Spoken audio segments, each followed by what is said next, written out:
Good evening, everyone. Hopefully you're having a wonderful day so far. I got a good one for you today. So we got 3 leadership contenders up already. And Chrystia Freeland finally gave her go-ahead that she's going to be running for leader of the Liberal Party. Try saying that one 10 times fast. And I thought I'd compile all of the leadership speeches and a little bit of what CBC's Power and Politics has to say about it.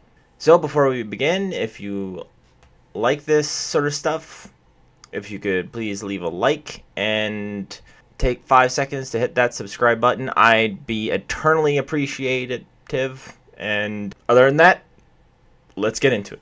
We begin with the Liberal leadership race and its newest but highly anticipated entry. Former Cabinet Minister, Finance Minister and Deputy Prime Minister Chrystia Freeland says she is in, announcing on social media, "I'm running to fight for Canada."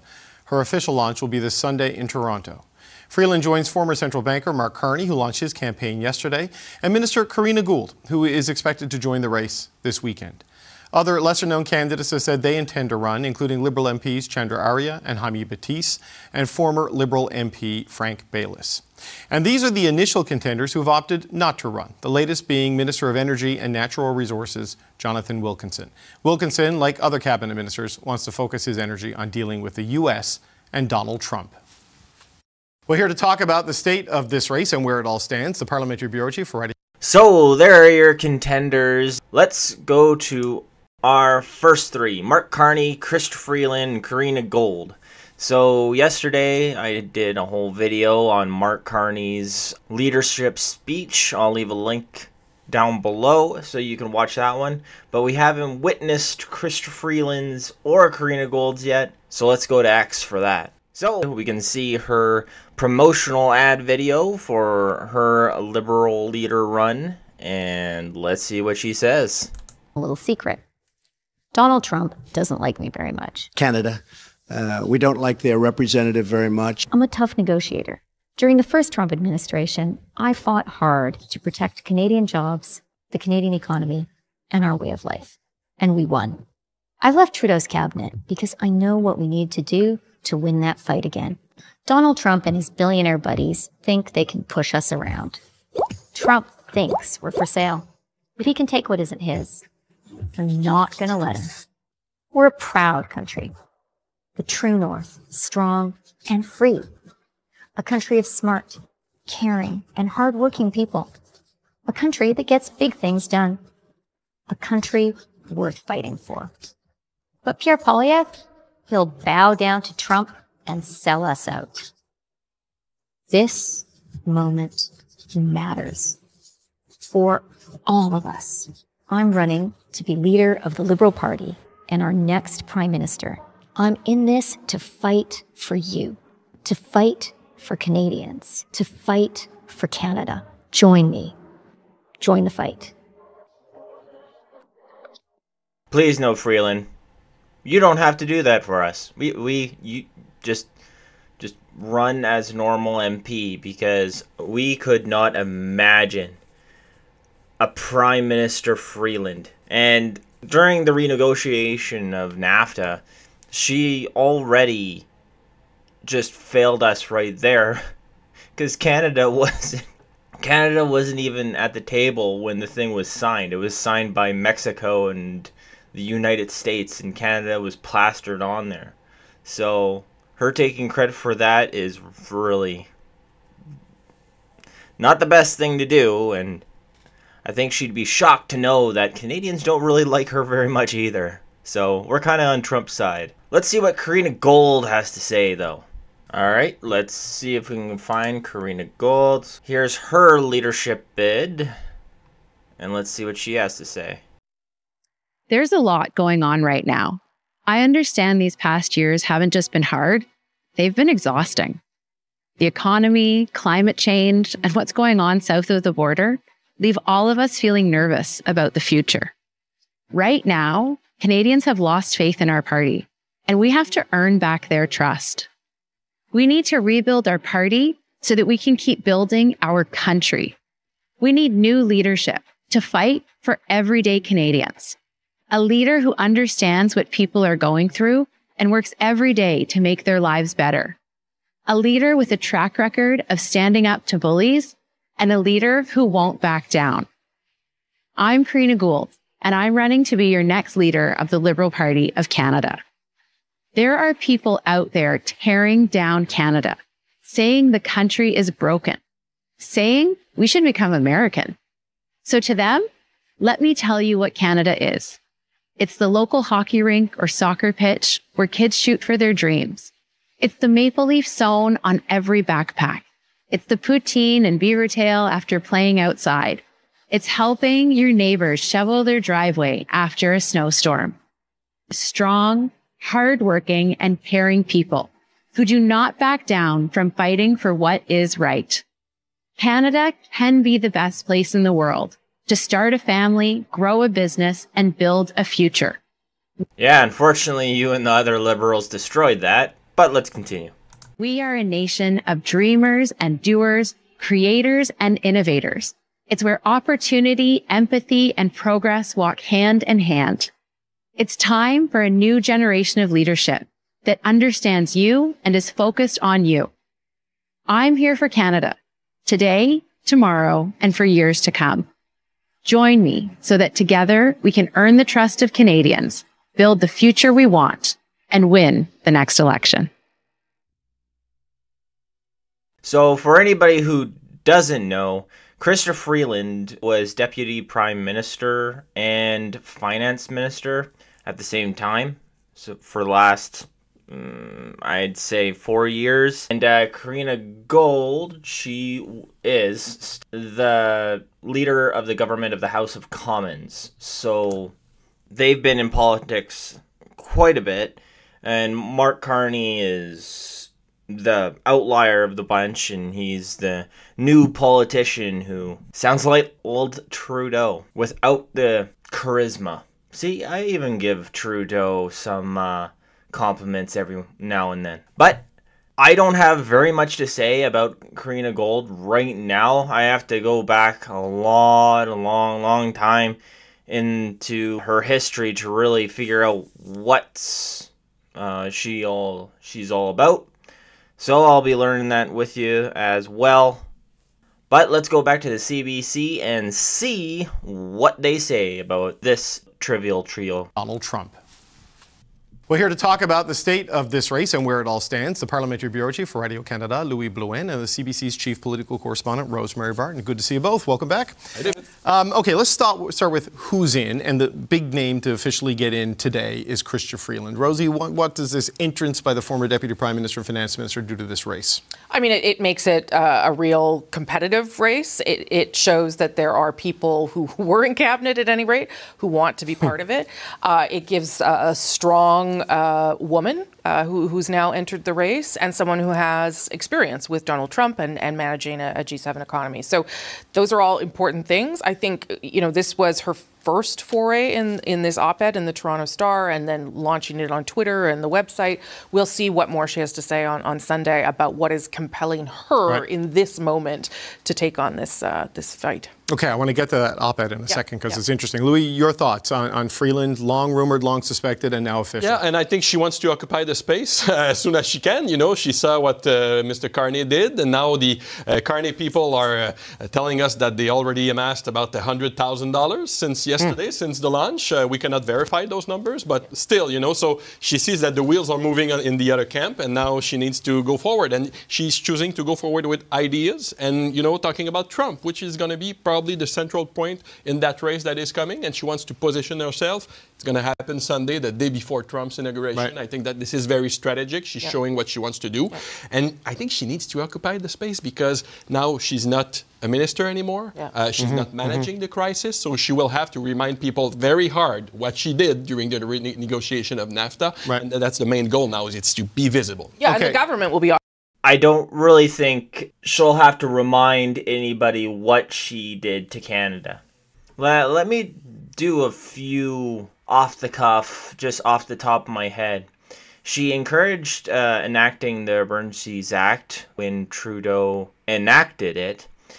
She also has touted the carbon tax multiple times over and over and over and over again, saying that more Canadians get more back from it that they put in. She touted the capital gains tax increase, along with many other things. Occupying a lot of that space, right? Like Justin Trudeau will be occupying a lot of the space in terms of taking on Trump. So it is hard to make sure that you also can get into that conversation. So yeah, while Justin Trudeau is doing it, she did this op-ed you referenced in the Toronto Star. This is Chrystia Freeland writing in an op-ed in the Star, essentially saying if she was in charge, this is what she would do. It's titled, "We Won't Back Down to Donald Trump. The U.S. Should Brace for the Biggest Trade Blow It Has Ever Endured." And in it, she writes, President Donald Trump thinks tariff is the most beautiful word in the dictionary. He has spoken about withdrawing borders and has threatened economic coercion to do so. If President Trump imposes 25% tariffs, our counterpunch must be dollar for dollar, and it must be precisely and painfully targeted. Florida orange growers, Michigan dishwasher manufacturers, and Wisconsin dairy farmers, brace yourselves. So there you go, Rosie, dollar for dollar. That is not what the federal government is looking at right now. It's a smaller and grow from there approach because of the economic hit on both sides. She's saying she would be more aggressive than the current prime minister. Yeah, she also says at one point, we will not escalate, but we will never back down. I mean... So yeah, that's exactly the same approach that Jagmeet Singh posed the federal government should do, which I do not think that's the right way to go. U.S. is too closely tied to us. We have too much of a history, and we just need to show them that these tariffs will create pain in their country, and that's why what the federal government's planning on doing with putting tiny tariffs on little by little by little by little is the route to go, and not putting a dollar for dollar tariff on and creating a tariff war. In some ways, this is not surprising. When you're not in government, you can say things that you're not going to have to do. You can take bigger punches and bigger steps. One of the reasons, as you guys know, that the government is not doing dollar for dollar is because of the potential impact on Canadians. They're trying to take sort of a phased-in approach to this. And so the next round of counter tariffs, if they have to go there, would be bigger and would start to impact Canadians. But the downside of what she's proposing is that it would hit Canadians in a drastic way as well. Yeah, I mean, Louis, we already know tariffs like Trump is threatening a catastrophe for the economy. You hit back with equal numbers. All the analysis, it just makes it a whole lot worse. But she's saying meet strength with strength is essentially the argument there. That's the way you need to deal with Trump. And I think she wants to play with this, in this character that, you know, is tough towards Trump. And we know that the next president don't really like her. You know, he called her, I think, nasty at some point. So I think she will play that card. You know, I can be tough enough to stand up to this man. I did in the past. I will do it again. But then this $150 billion she's talking about that she would return back to businesses, to people. How would she do it? Which sector would she choose? So we still need to see some details about that, I think. But I think it's all the character she wants to become that she's trying to put together at this point. Louis, she's entered with a lot of caucus endorsements, a couple of cabinet ministers, Diane Le Boutillier, Mark Holland, with her. What do we make of that? What does that tell us about the strength of Chrystia Freeland right now? Well, I'm still waiting to see what other big players are doing. I'm thinking François-Philippe Champagne. I'm thinking Mélanie Joly, in particular. Do they get in, do you think, or do they stay neutral, given what they're doing in Canada, We will see. This is a big mystery for now. And I think if Freeland or Carney gets the endorsement of a Mélanie Joly, for instance, she has a big organization in Quebec. It comes with hundreds of volunteers. That is very important for the leadership race, you know, because all the riding have a certain equal weight. Right? And that would be interesting to see who endorses who and who gets left by the wayside. With Chrystia Freeland, maybe it's just because I'm a conservative or whatnot, but I can't see anybody really endorsing her after the abysmal way she handled being a finance minister. And it took having to go out in front of Canadians and saying that we had a $62 billion deficit for her to step down and saying, no, I can't do that.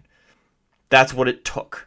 Then again, Chrystia Freeland's announcement that she was quitting the party was pretty much what brought the Trudeau government down. So on the other end, we have to thank her for that. So this is going to be very strategic. So I'm sure there is a lot of, seduction happening, a lot of calls probably to try and get people on board like that. So that's going to be the main point. I think she's trying to score, to show that she's present in Quebec, and she did this letter also in Le Devoir in the newspaper this morning. She wants to show that she cares about French Canada. But then, what support does she get? That's the big question for me. We'll know, I guess, in the next few weeks. Rosie, what are your thoughts on the strength of I think Team it's really Freeland? important to have caucus support. I think it sends sort of a message around your leadership and your ability to build a team. And I think there were some questions around that, around Chrystia Freeland. So that's important. And it does lead to MPs in ridings being able to go back and say to their people on the ground, this is what I think, follow me there. However, there are other people that believe that the supporters, the members of the party, are going to be energized by the person and not follow necessarily an MP who may or may not be running again. So I don't want to say that it gives her an advantage, but it certainly helps her look like a real credible threat, a credible candidate, a credible leader. But the thing is, what she did. When talking about Chrystia Freeland, I wouldn't peg her as a qualified threat or a qualified opponent. She's a more well-known name, I'd say, and she's better than any of the other candidates that the Liberal Party has. People know her more, but could you imagine Chrystia Freeland with the power of a prime minister? She couldn't handle being a finance minister. How could you go the step above that? I think how Chrystia Freeland is going to do this is she's going to pose herself as the person who stood up to Trudeau and took down the Trudeau Liberal Party, and also say like, oh yeah, I'm going to be the first. Well, no, she can't pull the first female prime minister. Dang it, that's already taken. But yeah, if she poses herself as the one who took down the Trudeau Liberal Party, then she might have a chance with a lot of those voters who didn't want to vote Liberal because of Trudeau himself. Then she'll probably get more votes than Mark Carney, because listening to Mark Carney speak yesterday, it was dark. Resigning on December 16, a lot of MPs in the caucus are not okay with what she did. There's a shrapnel grenade. And it's very polarizing. Yes. Maybe that's an issue that Carney doesn't have. So, that's where she starts from. So I guess she needs a lot of all the support she can get, because it did create a lot of damage. So how can you manage?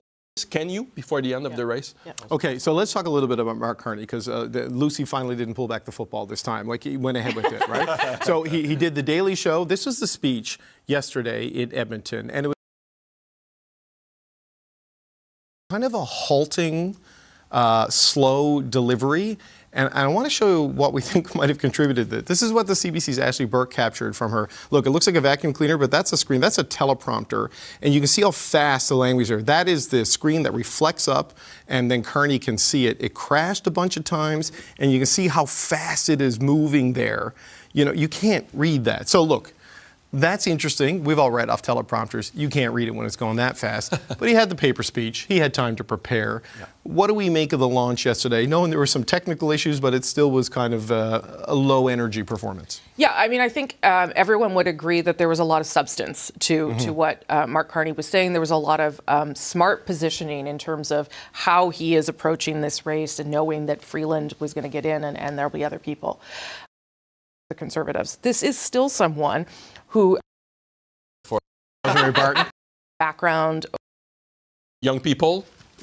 I can give you urgent change, but safe change at the same time, because I'm not reckless. So look, sorry, quick. And another important thing, I think it was the carbon tax. The fact that also he's moving off a big change there. I think Freeland will go the same way. It's going to be a tougher one for her to sell, I think. Yes, okay. Because she was part of it. Yeah. So look, I've gone over time. Just quick 20 seconds. Karina Gould's going to get into the race. Yeah. Where's the space for her when she launches? So yeah, they're saying that they want to stop the carbon tax. I couldn't find where Chrystia Freeland said that she was going to stop the carbon tax. I'll have to keep on searching for that. But if she did, I can't trust Freeland or Mark Carney to actually do that, because they've been touting this thing as the best thing since fried meat, since we enacted it in 2015. And as Canadians begged and pleaded them to stop this carbon tax, they've just been going harder and harder and harder at it. And now all of a sudden, yeah, they just want to stop it once they're running for leader. So they've had an epiphany after 3 months of being out of Trudeau's cabinet. Sure, people don't change that fast.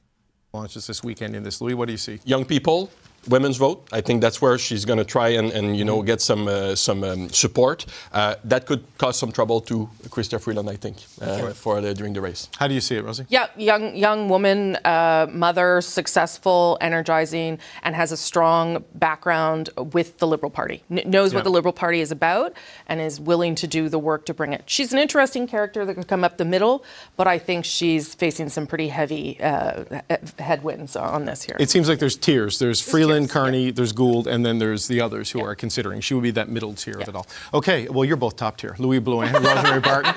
Thanks. That was good. No, I think Gould is the best contender out of all of these for the Liberal Party, just because she doesn't have the sheer amount of dirt on her. She doesn't really seem like she has the ties to Trudeau. To the average voter, she can distance herself as much from the Trudeau government, or from Trudeau himself, as possible, while still not being antagonistic like Chrystia Freeland, which may help her or may not help her. I still think Chrystia Freeland has the best chance of winning, just because, yes, she has the woman vote. She also has the I took down the Trudeau government, and she has the background of being finance minister and deputy prime minister that she can throw around in front of people. And then for people who don't know really what that is, and uninformed voters, they'll be like, oh, she's got a fancy background, she's been deputy prime minister, she must know how to run a country. Yet from watching Question Period and all that, and knowing how she handled NAFTA, I mean, it's actually the opposite. But let me know what you think down in the comments below. Who do you think has the best chance of winning? Karina Gould, Mark Carney, or Chrystia Freeland? Like I said, I put my name on Chrystia Freeland, but let me know in the comments down below. Also, if you like this video, please like and subscribe. I'm hoping for to get at least 700 subscribers by the end of January, and it seems like about 90% of the people who watch my videos aren't subscribed. So if you could take 5 minutes to do that, that would be awesome. And if you do want to donate to the channel, there's a link down below to a Buy Me a Coffee thing.